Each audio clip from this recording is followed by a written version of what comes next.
గుర్తు చేయడం కోసం చాలా మంది పైకి పైకి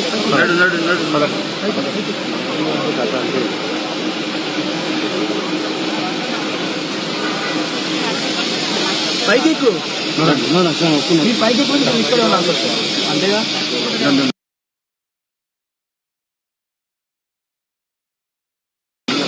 ఫస్ట్ మేము ఇక్కడే ఉన్నాం, మీరు అందరూ ఫస్ట్ మీద ఉన్నాము కానీ ఆయన అక్కడ అవుతామని చెప్పింది. అరే కనపడుతుంది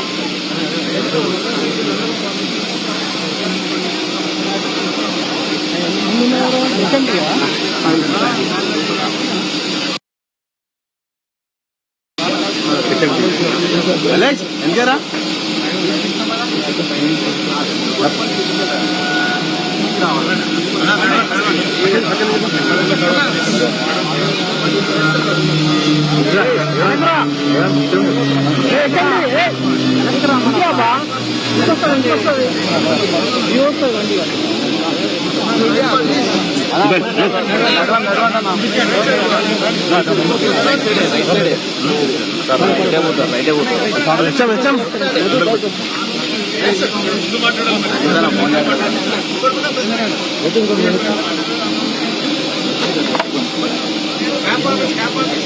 సార్ ఇక్కడ మాట్లాడండి సార్. ఈ లొకేషన్ లో బాగుంటుంది సార్. ఇక్కడ ఎవరు చెప్పారు?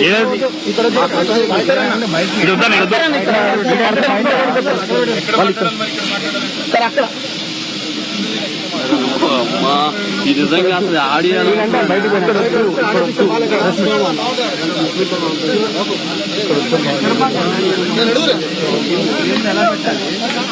ఇక్కడ కాదు, ఈడంటే ఈడ కాదు, బయట. అరే నిల్చోడానికి వస్తుంది బయట కూడా మాట్లాడు. వాళ్ళు ఈ బ్యాక్గ్రౌండ్ అంటారు వాళ్ళు అవుతుందా? ప్రెస్ మీట్ దాని గురించి ప్రెస్ మీట్ లో చూసుకుంటారే, దీని గురించే ప్రెస్ మీట్.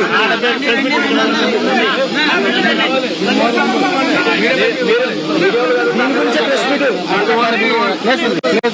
మీడియా అందరూ పోతే అందరూ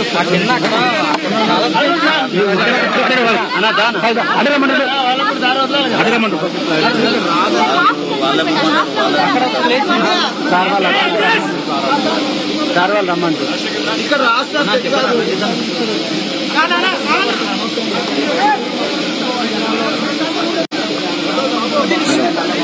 ఎక్కడ ఉంటాను, ఎలా పట్టుకుంటాయి ఆటోలో ఎలా వస్తావునా విశ్రాంతి చెప్పి సార్ సార్ సార్ సార్ అక్కడ పెట్టుకుందాం సార్. సార్ లాస్ట్ లో బాగుంది. ఏదైతే అరే ఒక్కరికి వస్తే అందరూ రాదు రండి బాగుంది రెండు అనే రండి. హలో చేస్తా ఉన్నాం మీటింగ్. ఇద్దరు నిమ్మలంగా వాళ్ళకి మాట్లాడతాం. అరే అదే నేను అడిగితే ఎవరు పెట్టుకుంటాను నాకు అర్థం కాదు. నువ్వు వాళ్ళు చేసినట్టు ఏ వాళ్ళకి అర్థం కాదు, ఏం కాదు. ఇప్పుడు 2 కెమెరాలు కూడా రావాలా? 10 మంది ఎడబెడతారా?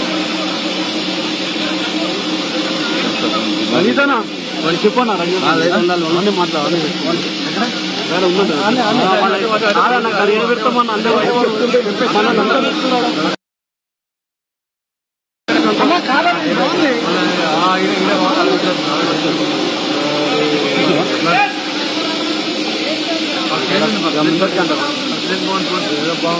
ఇంతమంది ఆడతారా?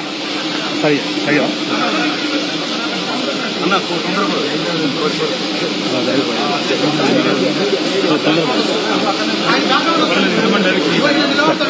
సార్ 1 మినిట్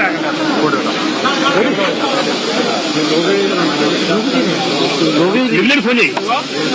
చాలా ఏరియా ఉంటుంది. ఇది ఇల్లు పడతారు అన్నవాళ్ళు, ఇది ఇల్లు పడతారు. చెప్పండి. బ్యాక్గ్రౌండ్ లో ఇది వచ్చేటట్టు. ఓకే సార్, బ్యాక్గ్రౌండ్ లో ఇది వచ్చేటట్టు. అక్క వాళ్ళు రానియండి. అక్క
రాజశేఖర రెడ్డి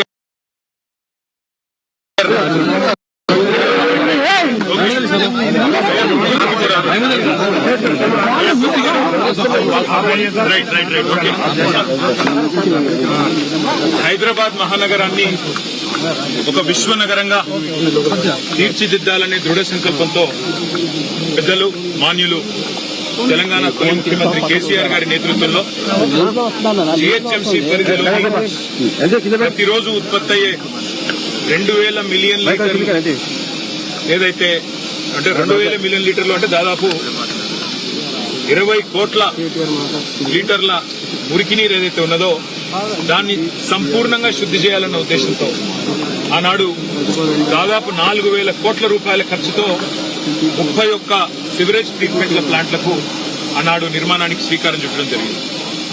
ఆ 31 సివరేజ్ ట్రీట్మెంట్ ప్లాంట్ల నిర్మాణం పూర్తి చేసి భారతదేశంలోనే ఏకైక నగరం 100% సివరేజ్ ట్రీట్ చేసే ఏకైక నగరంగా హైదరాబాద్ ని మార్చాలనే ఒక బృహత్తర సంకల్పంతో పెద్దలు కేసీఆర్ గారి ఆశీర్వాదంతో ఈ కార్యక్రమాన్ని తీసుకోవడం జరిగింది. ఇవాళ చాలా సంతోషంగా ఉంది. మా కూకట్పల్లి ఎమ్మెల్యే కృష్ణారావు గారి ఆహ్వానం మేరకు, పెద్దలు శ్రీనివాస్ యాదవ్ గారి ఆహ్వానం మేరకు ఇవాళ కూకట్పల్లి కాన్స్టిట్యున్సీలోని ఫతేనగర్ ఎస్టీపీ ఏదైతే ఉన్నదో ప్రారంభోత్సవానికి సిద్ధంగా ఇప్పుడు ప్రస్తుతం ట్రయల్ రన్ దశలో ఉన్న ఈ ఎస్టీపీని 133 MLDల కెపాసిటీ కలిగే ఈ ఎస్టీపీని సందర్శించడం మా గౌరవ శాసనసభ్యులందరం కూడా కలిసి పెద్దలు శ్రీమతి సబితా ఇంద్రారెడ్డి గారు, సోదరులు మాగంటి గోపీనాథ్ గారు, మరి రాజశేఖర రెడ్డి గారు, అదేవిధంగా శాసన మండలి సభ్యులు పెద్దలు మహమూద్ అలీ గారు, అదేవిధంగా గౌరవనీయులు షమీపూర్ రాజు గారు, మా రాగిడి లక్ష్మారెడ్డి గారు, అదేవిధంగా మా స్థానిక కార్పొరేటర్ అందరం కూడా కలిసి వీటిని సందర్శిస్తా ఉన్నాం. ఇది ఎస్టీపీల సందర్శనలో ఈరోజు మొదటి అడుగు మాత్రమే. ఇంకా కుకట్పల్లిలో ఇంకా దాదాపుగా మొత్తం 31 ఎస్టీపీలు, ఉప్పల్లోని నల్ల చెరువులో, అదేవిధంగా మాకు ఎల్బీ నగర్ లో, ఇంకా కుత్బుల్లాపూర్ లో, ఏవేవైతే రాజేంద్ర నగర్ లో ఎస్టీపీల నిర్మాణం చేపట్టామో అవన్నిటిని కూడా మేము సందర్శిస్తాము. ఏ రకంగా కేసీఆర్ ప్రభుత్వం హైదరాబాద్ మహానగరంలో జీహెచ్ఎంసీ పరిధిలో మరి 100% శుద్ధి చేసిన మురికి నీరును ప్రజలకు అందించాలని తపనబడ్డదో మళ్లీ గుర్తు చేస్తాం. అయితే ఈ అన్నిటికంటే ఇక్కడ అడగాల్సిన ముఖ్యమైన ప్రశ్న ఏంటి అంటే, ఈ మురికి నీరు మొత్తం హైదరాబాద్ లోని వివిధ నాలాల ద్వారా ప్రవహించే మురికి నీరు శుద్ధి చేసిన తర్వాత ఇదంతా 94% మూసీలోకి పోతుంది. ఇవాళ ముఖ్యమంత్రి గారు మూసీని నేను సుందరీకరిస్తాను, మూసీ ప్రాజెక్టును అద్భుతంగా చేస్తాను అని మాట్లాడుతూ ఉన్నారు. మూసీలో ముఖ్యమంత్రి గారు తెలుసుకోవాల్సింది ఏంటంటే, కొత్తగా మీరు శుద్ధి చేసేదైతే ఏమీ లేదు. ఎందుకంటే ఆల్రెడీ సివరేజ్ ట్రీట్మెంట్ ప్లాంట్లు సంపూర్ణంగా మా ప్రభుత్వమే ప్రారంభించింది. దాదాపుగా పూర్తయ్యే దశకు వచ్చినాయి. మీరు డబ్బులు ఇస్తే ఇంకో 2-3 నెలల్లో మొత్తం పూర్తయిపోతాయి. మరి 4,000 కోట్లు ఖర్చు పెట్టి మొత్తం 100% సివరేజ్ ట్రీట్మెంట్ అయిపోయిన తర్వాత మరి వాళ్ళ ముఖ్యమంత్రి గారు ఆయన మంత్రివర్గం మాట్లాడుతున్న మాటలు, మూసీ ప్రాజెక్టు కోసం 1,50,000 కోట్లు ఖర్చు పెడతామని ఒకసారి, 50,000 కోట్లు అని మరొకసారి, 70,000 కోట్లు అని మరొకసారి ఏవైతే మాట్లాడుతున్నారో ఈ మాటలు చూస్తా ఉంటే మాకు అనుమానం వస్తా ఉన్నది. ఎందుకంటే అసలు ఉద్దేశం మూసీ సుందరీకరణనా లేక ఇంకేదన్నా ఉన్నదా అనేది కూడా ప్రజల్లో కూడా అనుమానాలు కలుగుతా ఉన్నాయి. కాబట్టి నేను రేవంత్ రెడ్డి గారికి, మున్సిపల్ శాఖకు కూడా చెప్పేదల్లా ఒకటే, మీరు ఆల్రెడీ కేసీఆర్ గారు ఏదైతే మంచిగా వడ్డిచ్చిన విస్తరలాగా మీకు అన్ని పంచపక్ష ప్రమాణాలు పెట్టి మీకు అసలు ఒక్క ఇల్లు కట్టలేదన్నారు. నాకు ఆశ్చర్యం అనిపించింది.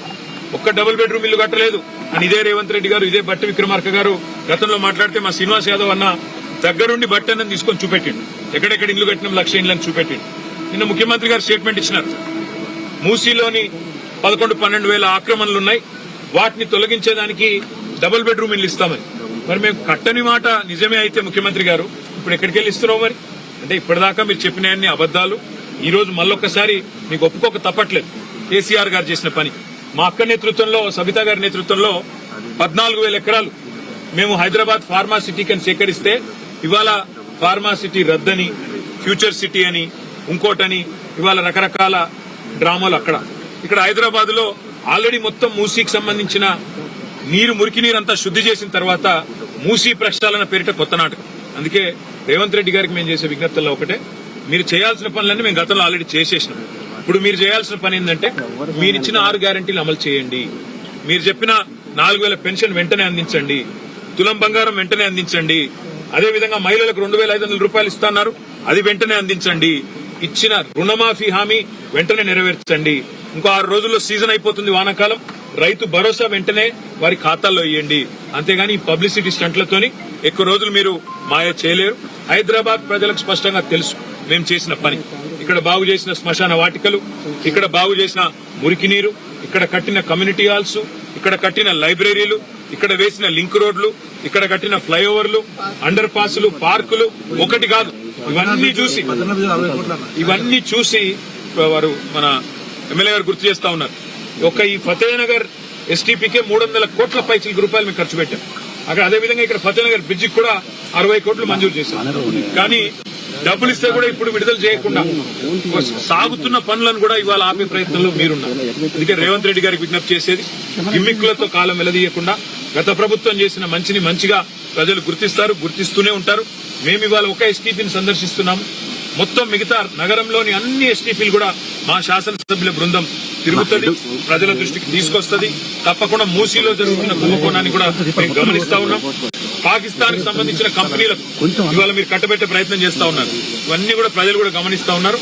తప్పకుండా అన్ని విషయాలు కూడా భవిష్యత్తులో ప్రజల దృష్టికి తీసుకొస్తాం. ఇవాళ సహకరించిన హెచ్ఎండబ్ల్యూఎస్ అధికారులకు, సకాలంలోనే పూర్తి చేసిన మరి ఇక్కడ పనిచేసిన కాంట్రాక్ట్ సంస్థకు కూడా నేను అభినందన తెలియజేస్తా ఉన్నా. ఈ నిర్మాణంలో పనిచేసిన కూలీలకి, ఇంజనీర్లకు కూడా హృదయపూర్వకంగా మాజీ మున్సిపల్ శాఖ మంత్రిగా వారికి కూడా నా హృదయపూర్వకమైన ధన్యవాదాలు కూడా నేను తెలియజేస్తాను. ఒక ఎస్టీపీకే పరిమితం అవుతున్నారా? హైదరాబాద్ ద్వారా చాలా మంది నిర్వాసితులు అవుతున్న పరిస్థితి, బాధితులు పెరుగుతూ ఉన్నారు. నిన్ననే మా పెద్దలు కూడా కొంతమంది శాసనసభ్యులు కూడా ఇదే మాట అడిగారు.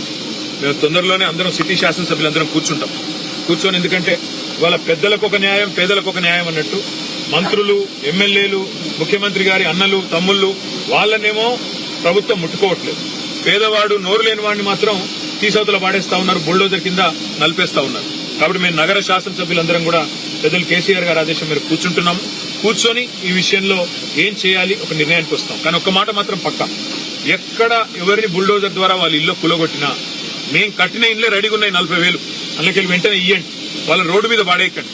పేద పిల్లలు మా పుస్తకాలు తీసుకుంటామంటే కూడా వాళ్ళను ఇవాళ ఇబ్బంది పెడుతూ నిన్న ఒక 7 ఏళ్ల అమ్మాయి, వేదశ్రీ అనే అమ్మాయి మాట్లాడిన మాటలు చూసిన ఏ ఒక్కరికైనా మానవత్వం ఉన్న వాళ్లకు గుండె చెదిరిపోక తప్పదు. అలాంటి పరిస్థితుల్లో తప్పకుండా వారికి అండగా ఉంటాం. కానీ నగర శాసనసభ్యులందరం కూర్చొని మేము ఏం చేయాలో ఆలోచించుకొని మా ప్రణాళిక ప్రకటిస్తాం.